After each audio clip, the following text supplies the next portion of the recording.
육체의 고난에 대해서 같이 연구해 볼까 그렇게 계획을 했습니다. 육체의 고난. 베드로 전서 4장 1절과 2절을 좀 펴서 같이 읽어보도록 하시겠습니다. 베드로 전서 4장 1절과 2절을 펴서 좀 읽어보도록 하십시다. 여기에 우리의 심금을 울리는 말씀이 기록되어 있습니다. 여기 이렇게 말씀되어 있습니다. 그리스도께서 이미 육체의 고난을 받으셨으니 너희도 같은 마음으로 갑옷을 삼으라. 이는 육체의 고난을 받은 자가 무엇을 그쳤습니까? 죄를 그쳤음이니 그 후로는 다시 사람의 정욕을 쫓지 않고 오직 하나님의 뜻을 쫓아 육체의 남은 때를 살게 하려 함이라. 자, 7절 보시겠어요? 이제 7절. 만물의 마지막이 가까웠으니 그러므로 너희는 정신을 차리고 근신하여 기도하라. 여러분, 여기 있는 이 말씀은 예수께서 육체 고난을 받으신 다음에 죄를 그쳤다. 그러므로 우리도 같은 마음을 가지고 죄를 그치자. 우리가 사람의 정욕을 쫓지 않고 하나님의 뜻을 쫓아서 이제 남은 때를 살자 하는 이 말씀은 7절에 있는 말씀과 깊은 연관이 있습니다. 이제 만물의 마지막이 가까웠다. 여러분, 우리는 만물의 마지막이라고 하는 것은 꼭 마지막 시대 예수께서 오실 때에만 적용되는 것이라고 생각을 합니다. 아닙니다. 이 세상엔 각 사회마다, 나라마다, 그때마다 하나님의 은혜의 시간이 끝나는 때가 있었습니다. 우린 그것을 이해해야 합니다. 개인에게도 은혜의 시간이 끝날 때가 있고, 가정에게도, 그 교회에게도, 그 나라에게도, 그때 세상 전체에 은혜의 시간이 끝나는 때가 종종 있었습니다. 종종 있는 것이 아니라 사실 항상 있어 왔습니다. 종종 있다는 말을 제가 좀 버려야 되겠습니다. 항상 있어 왔습니다. 노아 시대에는 온 세상에 한 번 은혜의 시간이 끝났습니다. 그렇지 않습니까? 또 소돔과 고모라 유대 교회 시대에, 그렇죠? 여러분, 갈멜산상에서 각 모든 시대마다 사실은 빛의 전달과 그 빛을 어느 정도까지 거절했는가 하는 데 따라서 계속해서 은혜의 시간의 마침이 계속 각 시대마다 있었습니다. 베드로가 지금 이 베드로 전서를 기록할 때도 그 당시에 은혜의 시간이 마침이 있었어요.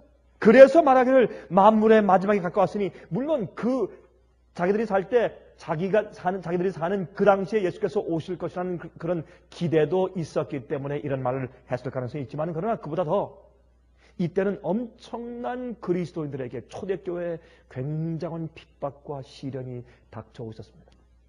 특별히 무슨 시련인가 하면 네로 황제가 로마 시를 재건축하기 위해서, 여러분, 네로 황제는요 건축가였습니다.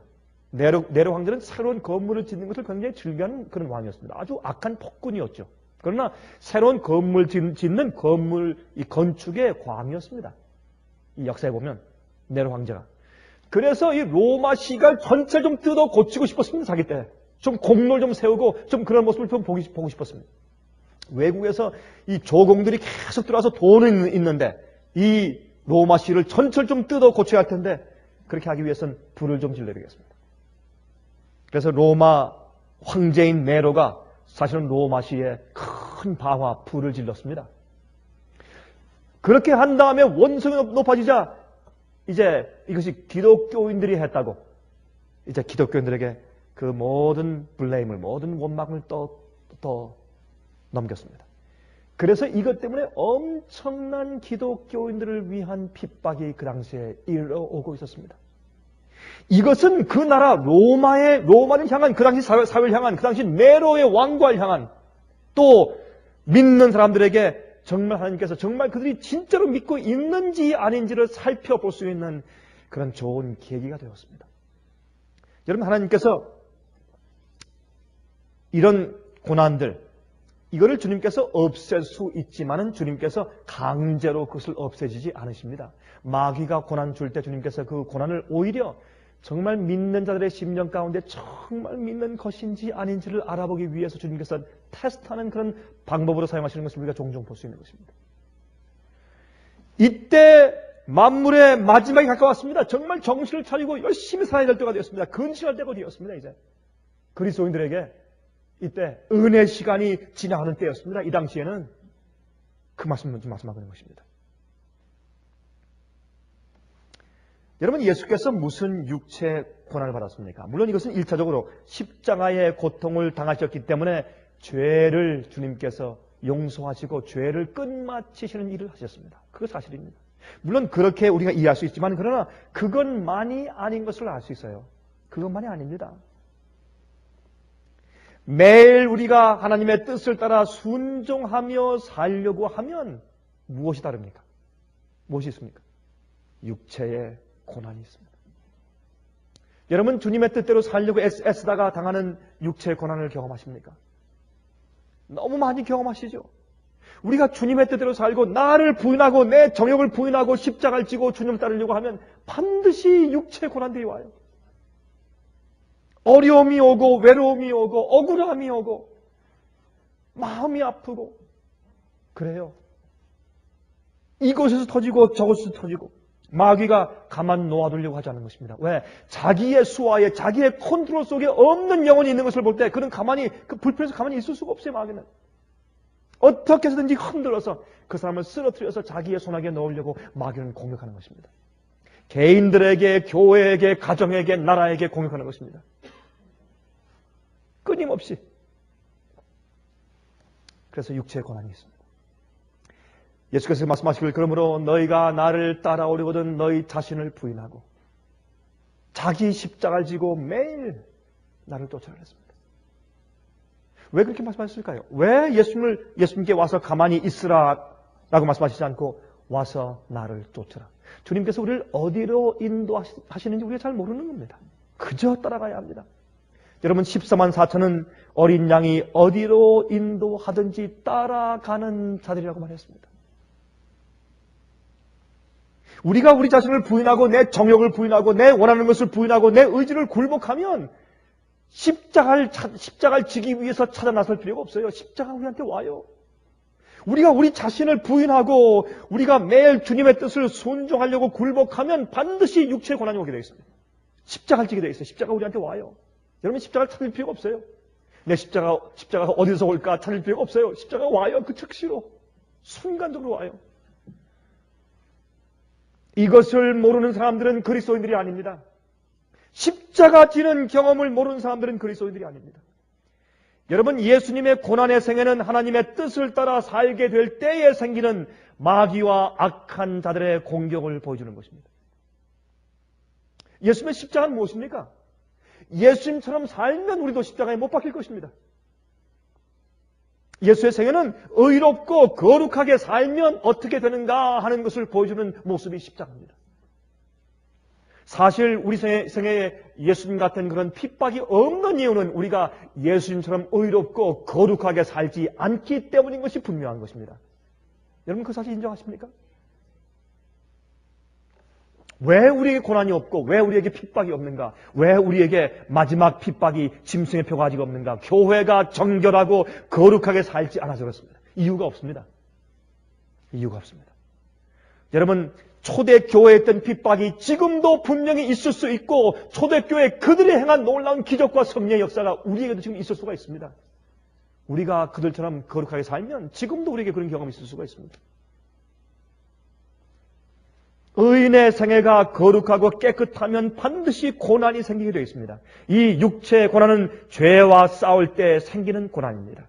육체의 정욕을 부인할 때 생기는 십자가입니다. 자기를 부인하고 십자가를 지고 따를 때 생기는 육체의 고난들입니다. 여러분 아시죠? 히브리 5장 좀 가서 보실까요? 히브리 5장을 좀 가서 보십시다. 히브리 5장 7절부터 9절. 히브리 5장 7절부터 9절까지 있는 말씀을 보십시다. 이런 말씀이 있습니다. 히브리 5장 7절부터 9절. 그는 육체에 계실 때에 자기를 죽음에서 능히 구원하실 이에게 심한 통곡과 눈물로 간구와 소원을 올렸고 그의 경외하심을 인하여 들으심을 얻었느니라. 여러분 이게 무슨 말이에요? 예? 여러분 예수님께서 아버지를 경외하셨지만 또 하나님 아버지께서 예수님을 경외했어요.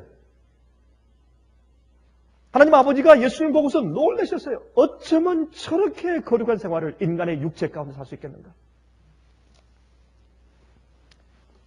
예수님께서 심한 통곡과 눈물로 간구하시고 소원을 올렸고 그래서 그의 기도가 응답받았습니다. 8절 그가 아들이시라도 받으신 고난으로 순종함을 배워서 예수님께서 쉽게 순종을 배우신 것이 아니라 예수님께서 의를 위해 사시고 깨끗하게 사시고 거룩하게 사시고 죄 없이 사실 때 그의 육체 가운데 이르러 오는 고난들을 매일 경험하심으로 그렇게 해서 순종을 배우시고 그런 고통을 통해서 온전하게 되었습니다. 9절 보십시오. 그렇게 순종을 배워서 온전하게 되었은즉 자기를 순종하는 모든 자에게 영원한 구원의 근원이 되시고 영원한 구원의 근원이 되시고 여러분 우리가 영원히 구원받는 자들은 이 땅에서 육체의 고난을 경험하는 자들입니다. 육체의 고난을 경험하지 않는 자들은 한 명도 하늘에 있을 수가 없습니다. 여러분 이 사실 여러분 동의하십니까? 너무 잠잠하기 때문에 동의하는 건지 안 하는 건지 제가 몰라서 한번 물었습니다. 여러분들이시여 정말입니다. 우리가 육체의 고난을 의롭게 살다가 받는 육체의 고난을 경험하지 못하면 우리는 하늘 갈 수 없습니다. 근데 많은 경우에요. 우리의 실수와 우리의 잘못으로 고난을 받죠. 그거 말고 여기에 육체 고난을 받은 자가 죄를 그쳤다라고 하는 것은 의를 위해서 핍박받는 것이고 거룩하게 살다가 마귀의 공격 대상이 되는 그런 육체의 고난을 말하는 것입니다. 여러분 예수님의 생애를 가장 잘 기록한 책인 시대의 소망 71페이지를 읽겠습니다. 71페이지에 다음과 같이 말씀드렸어요. 한번 들어보세요. 사탄은 나사렛의 아기 예수를 정복하기 위해 지칠 줄 모르게 노력하였다. 예수는 아주 어렸을 때부터 하늘의 천사들의 보호를 받았으나 그럼에도 불구하고 그의 생애는 흑암의 권세에 대항하여 싸운 긴 투쟁의 생애였다. 여러분 예수님의 33년 반 동안의 생애는 정말 긴 생애였습니다. 거룩한 생을 살면서 마귀의 공격이 제일 표적이 되는 생애가 33년 반이었으니 얼마나 긴 생애였습니까?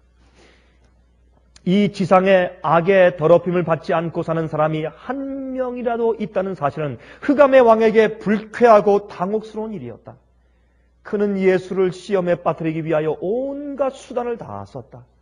인간의 어떤 자녀도 우리 구주가 당하셨던 것처럼 그렇듯 치열한 시험과의 투쟁 속에서 거룩한 생애를 살도록 부르심을 받을 자는 없을 것이다.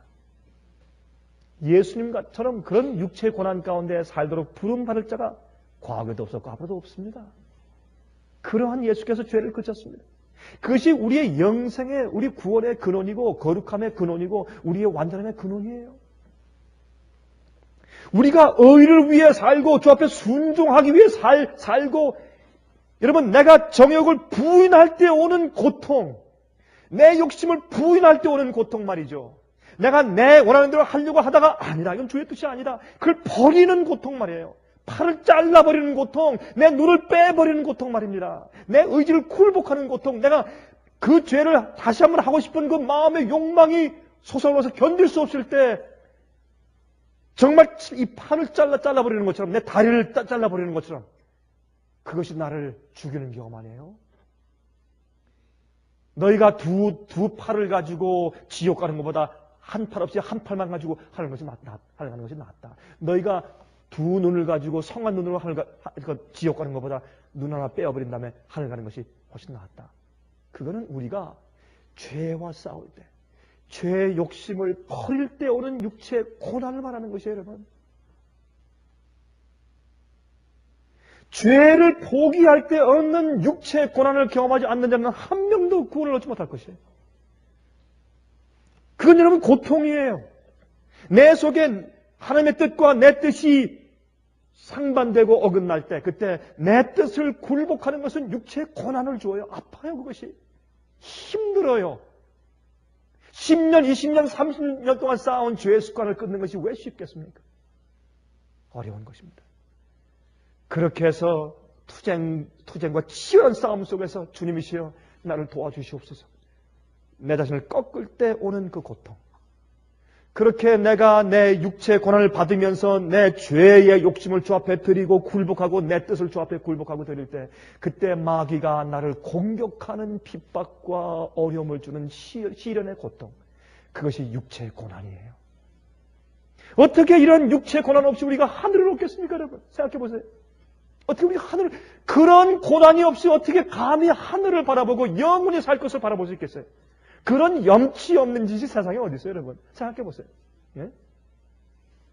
그런 염치 없는 짓이 세상에 어디 있어요? 얼마나 값싼 은혜가 잘못되는지 이것만 보아도 알 수가 있습니다. 같은 책 88페이지와 89페이지에 다음과 같이 말씀드리는 것을 제가 읽었습니다. 인간이 당하는 온갖 쓰디쓴 슬픔 중에 그리스도께서 맛보지 않은 것은 하나도 없었다. 참 생각해 보세요. 인간이 당하는 온갖 쓰디쓴 슬픔 중에 그리스도께서 맛보지 않은 것은 하나도 없었다. 예수의 가문을 이유로 그를 멸시하려고 하던 사람들이 있었으며, 너희 어머니가 몰래 바람 펴서 너를 잉태했다면서? 이런 것들. 어릴 때부터 그런 얘기를 들었어요, 예수님께서. 어릴 때부터. 성령으로 잉태하신 하나님께서 어릴 때부터 그런 추한 얘기를 들었어요. 유년 시대에도 그는 그들의 조롱하는 표정들과 악의의 찬 속삭임을 당하지 않으면 안 되었다. 만일 그가 한마디의 조급한 말로나 표정으로 응수하였더라면, 또는 단 한 번이라도 부정한 행위를 함으로 그의 형들에게 양보하였더라면 그는 완전한 모범이 되지 못했을 것이다. 얼마나 아슬아슬해 예수님의 생애가. 예? 따라서 우리의 구속을 위한 계획도 성취하지 못하셨을 것이다. 만일 그가 죄에 대한 핑계가 있을 수 있다는 것을 인정만 하셨더라도 사탄은 승리하고 세상은 영원히 잃어버린 바 되었을 것이다. 참 기가 막힌 얘기죠. 이런 까닭에 마귀는 예수의 생애를 가능한 한 괴롭게 만들어서 그를 죄에 빠뜨리려고 노력했다. 이게 마귀가 우리를 시련 주는 것입니다. 시련을 주어서 괴롭게 만들어서 그만 낙심해서 떨어지도록 하기 위해서 마귀가 계속 공격하는 것입니다. 예수께서는 자신의 권리를 위하여 싸우지 않으셨다. 예수께서는 자신의 권리를 위해서 싸우지 않으셨다. 그는 불평하지 않고 즐거운 마음으로 하였기 때문에 그의 일이 불필요하게 어려웠던 때도 있었다. 예수님께서 그래 알겠습니다. 예 하고 너무 순종해서 웃으면서 찬송을 부르면서 하시니까 사람들이 괜찮은 모양이다. 어렵지 않은 모양이다. 일을 더 줬을지 몰라요. 그러나 그는 약해지거나 낙담하지 않으셨다. 그는 마치 하나님의 얼굴의 광채 속에서 행하시는 것처럼 이러한 고난들을 초월하여 사셨다. 여러분이시요, 육체의 고난들을 이기는 길이 하나 있어요. 그것을 육체의 고난을 받지 않고 피하려고 해서 이기는 것이 아닙니다. 그 육체의 고난들을 초월해서 사는 것입니다. 육체의 고난 속에서 예수 그리스도의 즐거움을 얻는 것입니다. 하나님께서 베푸시는 성령의 은혜와 평화를 얻는 것입니다. 구원의 즐거움을 경험하는 것입니다. 그래서 내 속에 들어오는 마귀의 공격의 육체의 고난보다 오히려 하늘이 주는 평화와 즐거움이 더 커야 합니다. 그래서 우리가 그런 것을 초월해서 사는 길이 가장 좋은 비결인 것입니다. 이렇게 또 말씀했습니다. 그는 난폭한 대우를 받을 때에도 보복하지 않으시고 모욕을 참을성 있게 견디셨다. 얼마나 육신적인 고통이 예수님께 많았겠습니까? 이걸 말씀하십니다. 그러므로 너희도 같은 마음을 가지고 갑옷을 삼으라. 여러분, 예수의 마음이 어떤 마음이었습니까? 나는 죽어도 아버지의 뜻을 거스르지 않는단 말입니다. 내가 십자가에 가서 고난을 당할지라도 넌 아버지 뜻대로 산단 말입니다. 그것이 예수의 마음이에요. 다른 거 아니에요. 우리도 그런 마음을 가지고 어떻게 육체의 고난을 가지고 무엇을 그치자? 죄를 그치자 말이에요. 다른 이유가 아니에요. 여기 있는 말씀은. 왜요? 이제 만물의 마지막이 가까웠으니까. 그 당시에 만물의 마지막이 가까웠어요. 그때 수많은 사람들이 잡혀가서 어떻게 화형당해 죽고 사자밥이 돼 죽고 엄청나게 죽었어요. 만물의 마지막이 정말 가까웠어요. 교회에. 핍박 때문에. 은혜 시간이 지나가요. 그때 타협하는 자와 신실한 자, 알곡과 가라지가 교회 안에서 갈라졌어요. 그 당시에.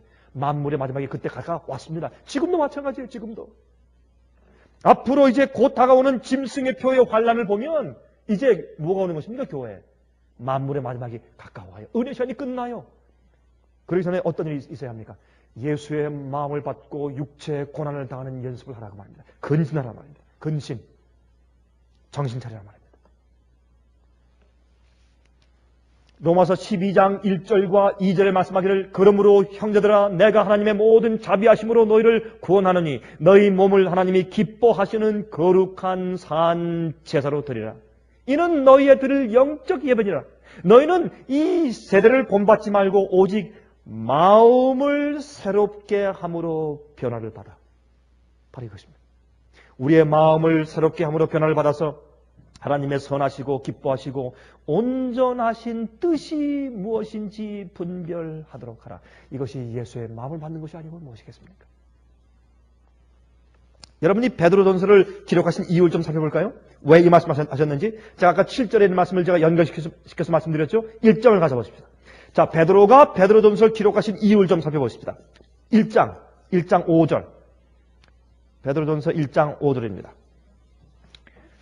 너희가 말세에 나타내기로 예비하신 구원을 얻기 위하여 믿음으로 말미암아 하나님의 능력으로 보호하심을 입었나니 이랬습니다. 6절. 그러므로 너희가 이제 여러 가지 시험을 인하여 잠깐 근심하게 되지 않을 수 없었으나 오히려 크게 기뻐하다.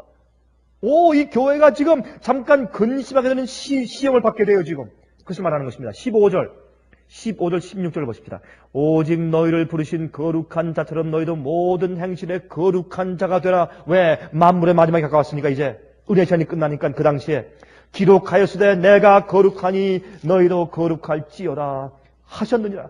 여러분, 그래서 베드로가 베드로전서에 말씀하시는 것은 거룩을 주장하고 죄 없음을 주장하고 흠이 없음을 주장해요. 지금 베드로가. 왜? 만물의 마지막이 지금 이 교회에 가까우니까 그 당시에.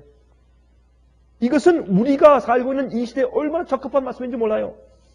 2장 보십시다. 2장 11절 12절. 사랑하는 자들아 나그네와 행인 같은 너희를 구원하노니 영혼을 거스려 싸우는 무엇을? 육체의 정욕을 제어하라. 너희가 이방인 중에서 행실을 선하게 가져 너희를 악행한다고 비방하는 자들로 하여금 너희 선한 일을 보고 권고하시는 날에 하나님께 영광을 돌리게 하려 함이라 그랬습니다. 이제 엄청난 시간이 지금 다가와요. 이방들에게 정말 선한 일로 증거해 보이는 때가 옵니다. 핍박을 통해서. 19절부터 보세요. 애매히 고난을 받아도 하나님을 생각함으로 슬픔을 참으면 이는 아름다우나 죄가 있어 매를 맞고 참으면 무슨 칭찬이 있으리요. 오직 선을 행함으로 고난을 받고 참으면 이는 하나님 앞에 아름다우니라. 이를 위하여 너희가 부르심을 입었으니 무엇을 위해서 부르심을 받았어 우리가?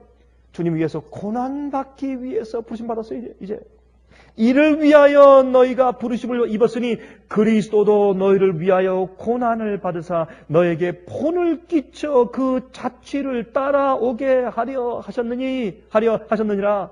저는 죄를 범치 않으시고 이 예수님의 육체 고난받은 예수님의 모범 아니에요? 우리가 그것을 따라가기 위해서 부름받았고 예수의 고난에 동참하기 위해서 부름받았어요. 우리가 의로운 생활 살고 거룩하게 살고 죄를 그치기 위해서 육체 고난받기 위해서 부름받은 것입니다. 여러분 그렇게 느끼세요? 우리가 조금만 거짓 증거를 하면 우리가 잘 살 수 있어요. 조금만 슬쩍 사기를 치면 잘 살 수 있어요. 속이면 잘 살 수 있고 어떤 의미에서 왜요?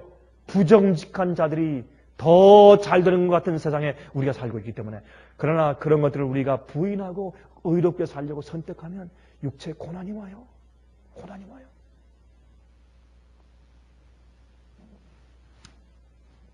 22절 저는 죄를 범치 아니하시고 그 입에 괴사도 없으시며 욕을 받으시되 대신 욕하지 아니하시고 고난을 받으시되 위협하지 아니하시고 오직 공의로 심판하시는 자에게 부탁하시며 오직 공의로 심판하시는 자에게 부탁하시며 이것이 무슨 뜻입니까?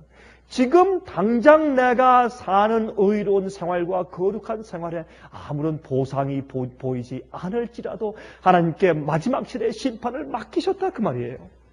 우리는 얼마나 자주 눈에 보이는 보상 때문에 삽니까? 그리스도인들도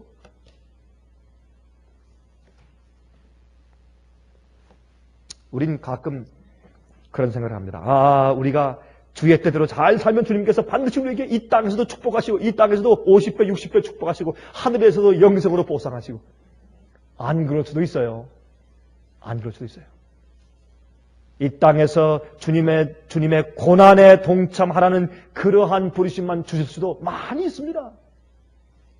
이 땅에서 보상이 있든 말든 의의 좋은 보상이 있든 말든 그건 관계없이 공의로 심판하시는 분에게 맡기고 의롭게 사십시오. 이것이 우리의 부르심입니다.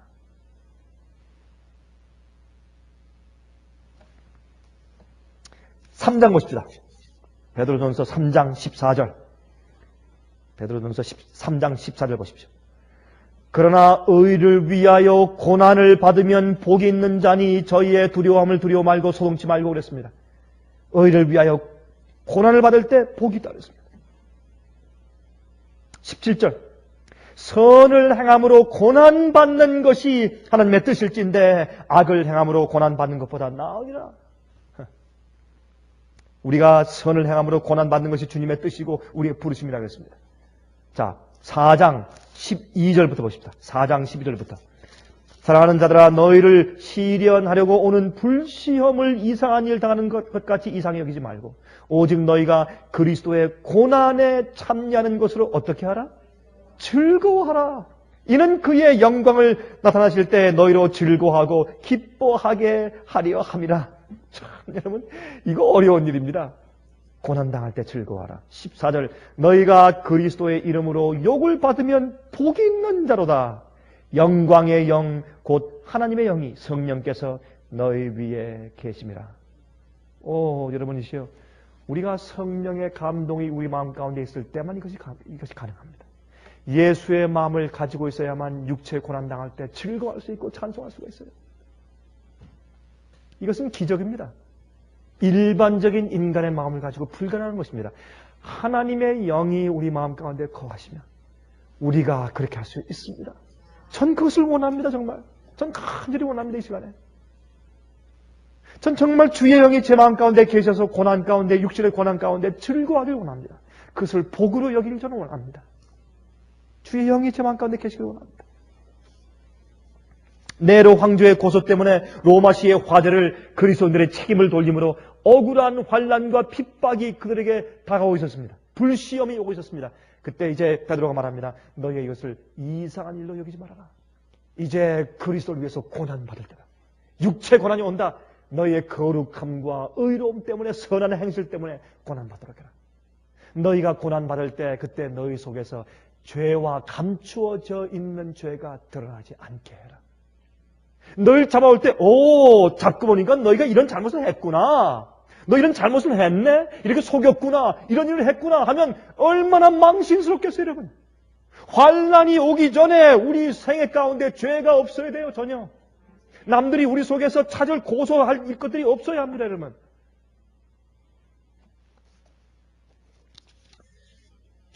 여러분, 쿠오바디스라는 얘기를 아시죠? 쿠오바디스. 이 쿠오바디스라는 말은 이 라틴 말로 주여 어디로 가시나이까? 그런 뜻입니다. 쿠오바디스. 이 이야기가 이제 소설로 나왔고 또 영어로 나와서 옛날에 이제 있었던 것을 우리가 기억하게 됩니다. 이것은 베드로가 이 베드로 전서를 쓴 이 베드로가 말이죠. 이 로마에서 한창 그리스도를 붙잡아서 지금 막 사형시키고 막 이 불에 태우고 가는 그럴 때 말이죠. 그때 교인들이 이제 베드로를 빨리 도망가도록 피신시켰습니다. 그래서 그가 빨리 이제 변장을 하고 좀 머리에 못 쓰고 지금 이제 한 언덕을 지나가고 있는데 그때 한 사람이 저쪽에서 자기가 비슷한 옷을 입고 만도를 두르고 머리에 못을 쓴 다음에 이렇게 지나가는데 얼른 가다가 슬쩍 보니까 그분이 다른 분이 아니고 바로 그리워하던 예수 그리스도 주님이 아니었습니까? 이 이야기는 기독교 초기 기독교에 있던 전설 가운데 하나입니다. 진짜 그런 일이 있었는지 없는지 우리가 알 수가 없습니다. 그러나 그런 얘기가 있어요. 그냥 흥미있는 얘기입니다. 그때 베드로가 그런 말을 했다르죠. 주여 구원받으소. 어디로 가십니까 주님? 난 지금 피해가는데 주님 어디로 가십니까? 그때 돌이켜서 하신 말씀이 내가 피하니 나라도 가서 내가 핍박과 고난을 받아야 되지 않겠는가? 내가 피하니 너의 자리를 나라도 가서 채워야지. 내가 로마를 향해서 간다. 그래서 베드로가 주님을 붙잡고 주님 잘못했습니다. 잘못했습니다. 내가 가겠습니다. 하고 로마시에 가서 그가 모였습니다. 이 사실이 정말인지 모르지만 그때 똑바로 십자가에 못 박히지 않고 거꾸로 십자가에 못 박혀 죽었다죠. 거꾸로 십자가에 못 박혀 죽은 그 사실은 사실입니다. 그러나 정말 언덕에서 예수를 만났는지 그건 잘 모르겠습니다만 그러나 그가 십자가에 못 박힐 때 그렇게 말을 했지 않습니까? 나의 구세주께서 똑바로 십자가에 달리셨는데 나 같은 죄인이 어떻게 똑같은 모습으로 십자가에 달릴 수가 있겠습니까? 나를 거꾸로 십자가에 못 박아 주시오. 죽는 사람의 손을 왜 못 들어주겠어요? 로마 군들이 거꾸로 매달아 십자가에 못 박아 주겠어요.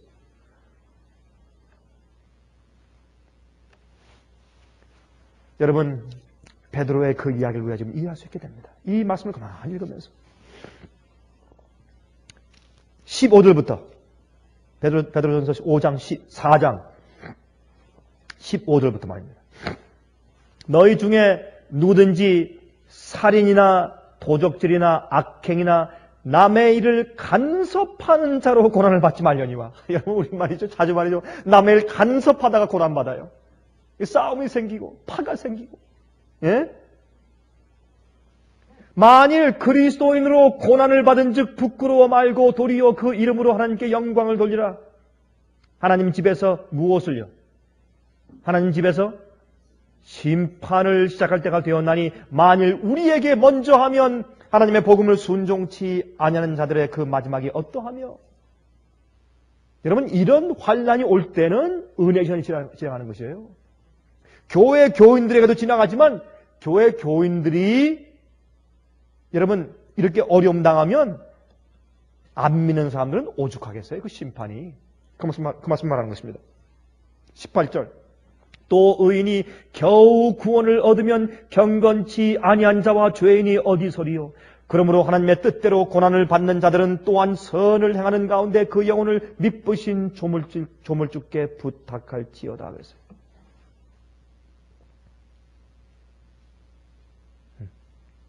5장 10절입니다. 5장 10절을 보십시다. 이제. 5장 10절 모든 은혜의 하나님 곧 그리스도 안에서 너희를 부르사 자기의 영원한 영광에 들어가게 하신 이가 잠깐 고난을 받은 너희를 친히 온전케 하시며 굳게 하시며 강하게 하시며 터를 견고케 하시리라. 여러분 저는 마지막 환난이 속히 왔으면 좋겠습니다. 저는 그런 생각이 들어요. 많습니다. 좀 안타깝네 그런 생각이. 그 이유는 제가 환난을 자초하고 싶어서 하는 얘기는 아닙니다. 아직 준비되지 않은 자를 위해서 우리가 기도해야 하는 건 사실입니다. 그러나 이왕 올 건 속히 와서 교회가 좀 빨리 속가지고 말이죠. 가라지가 빨리 나가고 폭풍이 좀 빨리 불어서 좀 흔들려서 좀 교회가 순결케 되는 것을 보았으면 좋겠어요. 제 마음 가운데. 저는 그래서 그런 말을 하는 것입니다. 속히 끝났으면 좋겠어요. 속히. 여러분 이러한 육체의 고난을 경험하면 우리 마음 가운데 남이 알지 못하는 평화가 있습니다. 세상이 주지 못하는 평화를 그때 경험하는 것이에요. 우리가 괜히 말하죠. 세상이 주지 못하는 평화를 우리가 얻는다. 아무에게나 주는 것이 아니에요.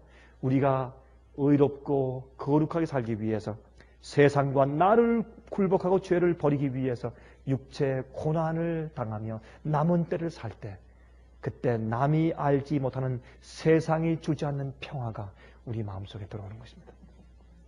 그때 우리가 이 모든 것을 초월하고 살 수 있어요. 초월하는 것이에요. 초월하는 것이에요. 여러분, 우리가 부르는 찬송 가운데, 우리가 아주 좋아하는 찬송 가운데 이런 찬송이 있죠. 하늘 가는 밝은 길이 내 앞에 있으니 슬픈 일을 많이 보고 늘 고생하여도 읽을 때 이렇게 늘자 좀 길게 해야 돼요. 늘 고생하여도 이렇게 해야 돼요. 우리 한국말 시적으로 읽으려면 하늘 영광 밝음이 어두운 그늘 해치니 예수 공로 의지하여 항상 빛을 보도다. 여기 있는 말씀은 앞뒤가 맞지 않아요. 그렇죠? 슬픈 일을 많이 보고 늘 고생하는데 어떻게 항상 빛을 보고 하늘 빛이 항상 내 앞길에 있어요. 이건 앞뒤가 맞지 않는 얘기지만 이것이 육체 고난 받는 사람들의 경험이 아니에요, 여러분. 이것이 하늘의 평화의 경험이고 구원의 즐거움의 경험이 아니에요, 여러분. 타협하는 자들 마음 가운데 이런 경험이 있을 수가 없어요. 하늘에는 밝은 길이 있을 수가 없어요. 어떻게 보여요, 그게? 타협하고 마음이 어두운데 어떻게 보여요, 그게? 여러분, 안 되지. 여러분 아십니까? 이 찬송가는 한국 사람들에게 아주 가까운 찬송인 것을 여러분 아세요? 여러분 아세요? 이 찬송가를 지으신 윌리엄 스왈런 목사님은 1892년도에 한국에 가서 48년 동안 일하던 한국의 선교사였습니다. 이 찬송을 지은 분이 하늘 가는 밝은 길이 내 앞에 있으니 슬픈 일을 많이 보고 늘 고생하여도 하늘 영광 밝음이 어두운 그늘 해치니 예수 공로 의지하여 항상 빛을 보다가 이 찬송가를 쓴 분이 한국으로 갔던 선교사였습니다. 그가 1892년도에 한국에 와서 일을 시작했는데 나중에 일본과 미국 간의 전쟁이 터지다 나중에 추방당했어요. 이 목사님이. 추방당한 다음에 그는 초대 한국 기독교에 터져 놓은 사람들이 그 가난과 일제 핍박 속에서 교회에 가서 눈물 흘리며 기도하고 말이죠. 그들이 의롭고 그러게 살고 신사참배하지 아니하고 그들이 고난당하며 살던 그들의 의로움과 그들의 핍박과 그들의 슬픔을 기억하고 그가 하루는 찬송가에 가사를 지었는데 한국 사람들의 초대교회의 그 고통을 기억하며 쓴 가사가 하늘 가는 밝은 길이 내 앞에 있으니 찬송가예요, 여러분. 여러분 아셨어요? 옛날 이 세계 전체에 팔레스타인에 있던 초대교회뿐만 아니고 한국의 초대교회도 그렇게 시작했어요.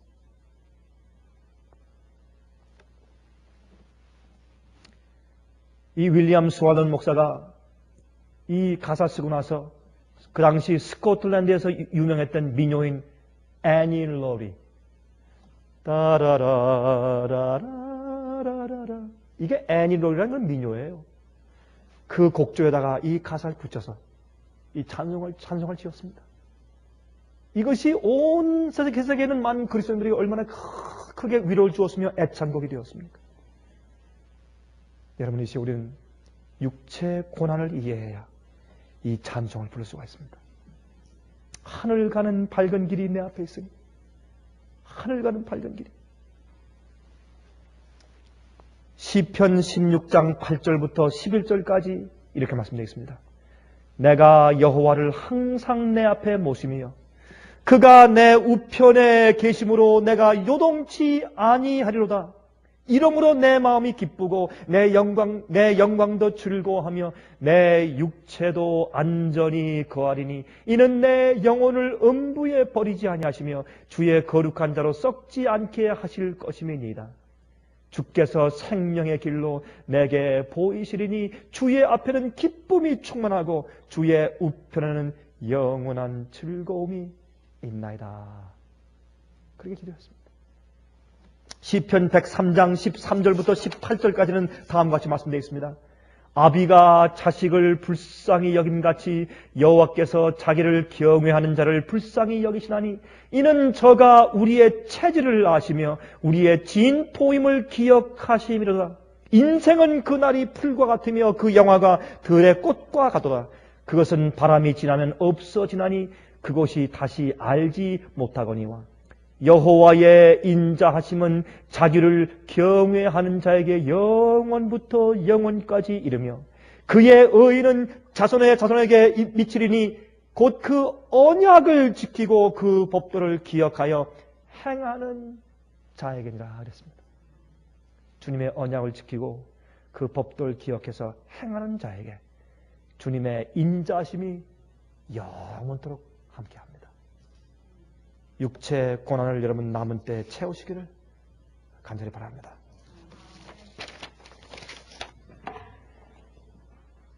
하늘에 계신 우리 아버지시여, 우리가 이 땅에서 살아야 얼마를 살겠습니까? 우리가 젊든지 나이가 많든지 간에 우리가 살아야 그저 한평생이고 잠깐 있다가 갈 안개 같은 존재들입니다. 주여, 우리가 진리를 알고 주님의 거룩한 사랑을 알았은즉 우리의 남은 때를 우리의 육체의 고난으로 채우길 원합니다. 예수 그리스도의 고난에 참여하기를 원하오니 저희를 도와주시옵소서. 우리가 죄를 버리고 우리를 굴복하고 우리의 교만함과 이기심을 포기할 때 오는 의로운 생활과 거룩한 생활을 선택할 때 오는 육신의 고난으로 우리 생을 채우시고 주 앞에 영광을 돌리는 삶만 살 수 있게 해주시옵소서. 아버지시여, 우리가 선함과 의로움으로 고난받을 때 우리 주위에 있는 사람들이 주 앞에 영광 돌리며 구원 얻게 될 수 있게 사오니 저희를 도와주시옵소서. 아버지, 옛날 베드로가 이 편지를 쓸 때 있었던 것처럼 이제 우리에게 은혜 시간이 지나가는 때가 곧 이르러오는 것처럼 주여, 우리가 그것을 베드로 전서에 쓰신 말씀처럼 우리도 그 말씀을 깊이 이 시대에 맞춰서 이해할 수 있도록 도와주시옵소서. 하늘에 계신 아버지시여, 저희를 도와주시옵소서. 이제 우리도 참으로 고난에 들어갈 때에 세상이 우리 속에서 죄를 발견치 않을 수 있도록 저희를 깨끗하게 해 주시옵소서. 예수 그리스도의 거룩하신 이름을 의지하여서 간절하게 기도합니다. 아멘.